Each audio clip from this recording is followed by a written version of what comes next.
नमस्कार बच्चों, मेरा नाम मीनाक्षी शर्मा है और मैं आपकी संस्कृत टीचर हूँ। कैसे हो आप सभी? आशा करती हूँ कि आप सभी घर में स्वस्थ और सुरक्षित होंगे। आज मैं आपको आपकी पाठ्य पुस्तक रुचिरा तृतीयो भागय का पहला पाठ सुभाषितानि के बारे में पढ़ाऊँगी। सुभाषितानि यानी सुंदर वचन। सुभाषित शब्द दो शब्दों के मेल से बनता है, सु और भाषित। सु का अर्थ होता है सुंदर मधुर तथा भाषित का अर्थ होता है वचन। इस प्रकार सुभाषित का अर्थ होता है सुंदर मधुर वचन। प्रस्तुत पाठ में सूक्ति मंजरी नीति शतकम मनुस्मृति शिशुपाल वधम पंचतंत्रम से रोचक और विचारप्रक श्लोकों को संग्रहित किया गया है। अब मैं आपको इसका पहला श्लोक पढ़ के बताऊंगी और उसका अर्थ समझाऊंगी। गुणा गुणज्ञेषु गुणा भवन्ति ते निर्गुणं प्राप्य भवन्ति दोषा सुस्वादुतोया प्रभवन्ति नद्य समुद्रम आसाद्य भवन्ति पेया। गुणवान व्यक्ति में, गुणज्ञेषु यानी गुणवान व्यक्ति में गुण होते हैं, गुणा भवन्ति गुण होते हैं, और ते निर्गुणम प्राप्य यानी वे ही निर्गुणम वे गुण निर्गुण व्यक्ति को प्राप्त करके भवन्ति दोषा दोष में बदल जाते हैं।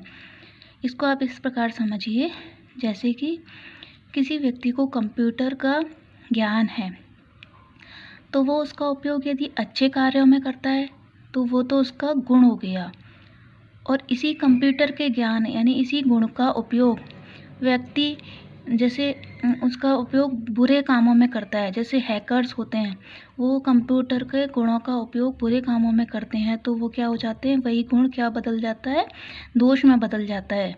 तो गुणा गुणज्ञेषु गुणवान व्यक्ति में गुण होते हैं और वही गुण निर्गुण व्यक्ति को प्राप्त करके दोष में बदल जाते हैं।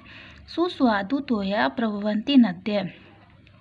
सुस्वादु यानी स्वादिष्ट, तोया माने जल, स्वादिष्ट जल वाली नदियाँ प्रभवन्ति बहती हैं, मतलब पर्वतों से निकलती हैं। नदियाँ पर्वतों से मीठे पानी वाली निकलती हैं, लेकिन समुद्रम आसाद्य समुद्र में पहुंचकर भवन्ते अपेया समुद्र में पहुंचकर उनका जल कैसा हो जाता है, अपेया। अपेया यानी पीने योग्य नहीं रहता है, अर्थात वो कैसा हो जाता है, खारा हो जाता है। नदियाँ जब पर्वतों से निकलती हैं तो वो कैसी होती हैं, स्वादिष्ट जल वाली होती हैं, और वही जल समुद्र में पहुंचकर खारा हो जाता है।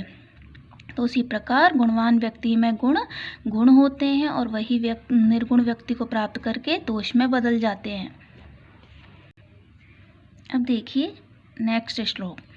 साहित्य संगीत कला विहीन है, साक्षात पशु पुच्छ विषाणहीन है, तृणम न खादान्नपि जीवमान है, तद्भाग देयम परमं पशूना।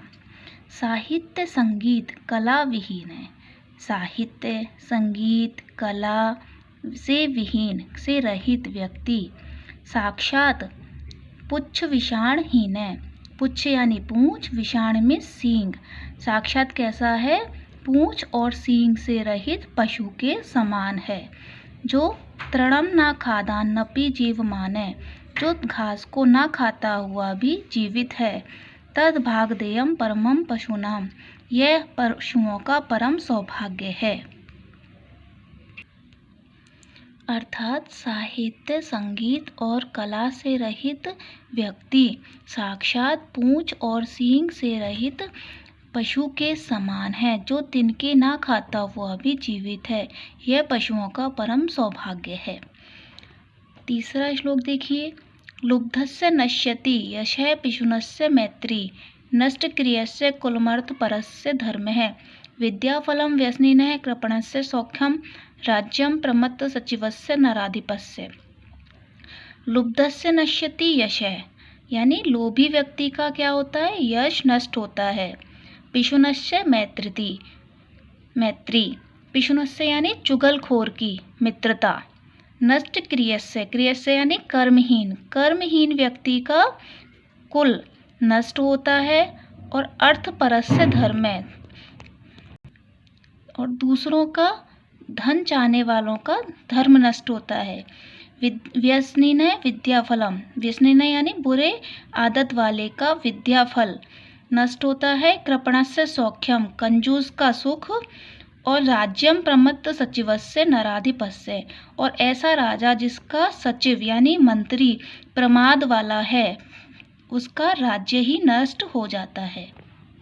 एक बार फिर से देखिए इस श्लोक का अर्थ। लोभी व्यक्ति का यश नष्ट होता है, चुगलखोर की मित्रता, कर्महीन का कुल और दूसरे का धन चाहने वाले का धर्म, व्यसनी बुरी आदत वाले का विद्याफल और कंजूस का सुख, और ऐसा राजा जिसका मंत्री बुरी आदत वाला है उसका राज्य ही नष्ट हो जाता है। नेक्स्ट श्लोक है पीत्वा रसम तु कटुकम मधुरम समानम माधुर्यम एव जननेन्म मधुमक्षिकासौ संतस्तथैव संसज्जन दुर्जनानां श्रुत्वा वचः मधुसूक्त रसम सृजन्ति। मधुमक्षिकासौ, जिस प्रकार मधुमक्खी, मधुमक्खी माने मधुमक्खी, जिस प्रकार मधुमक्खी कड़वा और मीठा रस पीकर, समान रूप से पीकर, मधुरम एव जनयेन, मधुरता ही मतलब मीठा ही उत्पन्न करती है। मीठा क्या है? शहद उत्पन्न करती है। उसी प्रकार संत लोग भी सज्जन और दुर्जनों के वचन सुनकर, समान रूप से सुनकर, मधुर रस उक्त रसम सृजन्ति, मधुर रस से युक्त वाणी ही उत्पन्न करते हैं, सृजित करते हैं, अर्थात मीठा ही बोलते हैं। 5वां श्लोक है विहाय पौरुषम यो हि देवमेवावलंबते प्रसाद सिंहवत तस्य मूर्धिन तिष्ठन्ति वायसा। जो व्यक्ति पौरुषम विहाय, पुरुषार्थ को छोड़कर, दैवमेवावलंबते, भाग्य का सहारा लेते हैं, तस्य, उनकी स्थिति कैसी होती है? जैसे प्रासाद सिंहवत, महल के शेर के समान। जैसे महल में शेर की मूर्ति के ऊपर, के सिर के ऊपर जिस प्रकार वायसा तिष्ठन्ति, कौवे बैठते हैं, उसी प्रकार उनकी स्थिति होती है। किनकी? जो पुरुषार्थ को छोड़कर भाग्य का सहारा लेते हैं। 6वां श्लोक है पुष्प पत्र फल छाया मूल वल्कल दारुभी धन्या महिरूहा येषाम विमुखम यान्ति नार्थिनः।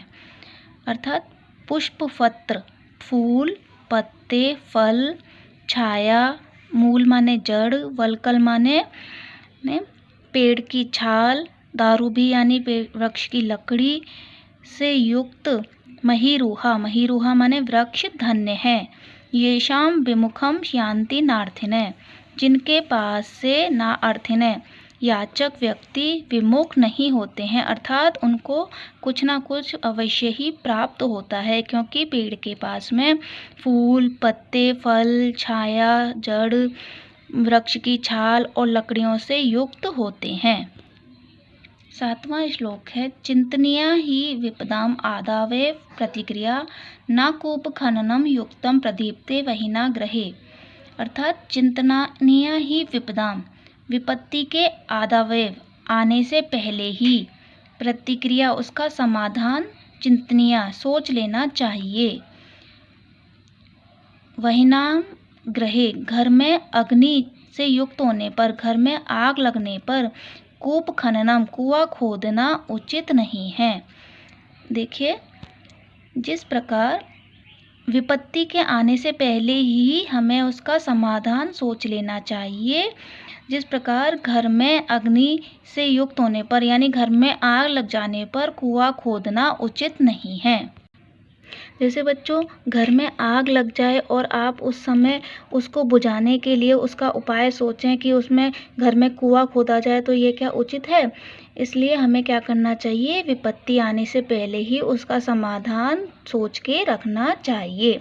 अब इसके शब्दार्थ पढ़ेंगे हम और उनको आप अपनी उत्तर पुस्तिका में लिखेंगे। गुडग्गेषु यानी गुड़ियों में, सुस्वादु तोयः स्वादिष्ट जल, प्रभवन्ति यानी निकलती हैं, उत्पन्न होती हैं। समुद्रम आसाद्य, समुद्रम आसाद्य 2 शब्दों से मिलकर बना है।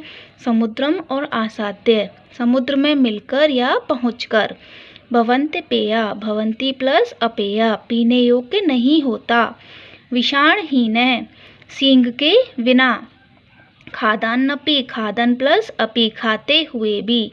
जीवमाना, जिंदा रहता हुआ। पिशुनश्य यानी चुगलखोर, चुगली करने वाला। व्यसनिन यानी बुरी लत वाला।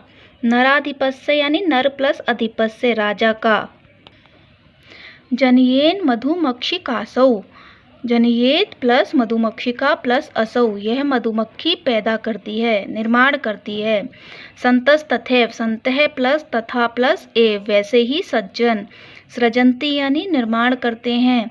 वायसा यानी कौवे। वलकल माने पेड़ की छाल। दारूभी माने लकड़ियों के द्वारा, इसमें तृतीया विभक्ति है। महीरुहा माने वृक्ष। कूप खननम माने कुआं खोदना। वहीना माने अग्नि द्वारा। अब बेटा इन सब शब्दार्थों को आप अपनी उत्तर पुस्तिका में लिखेंगे और नेक्स्ट वीडियो में हम इसके अभ्यास कार्य करवाएंगे। धन्यवाद।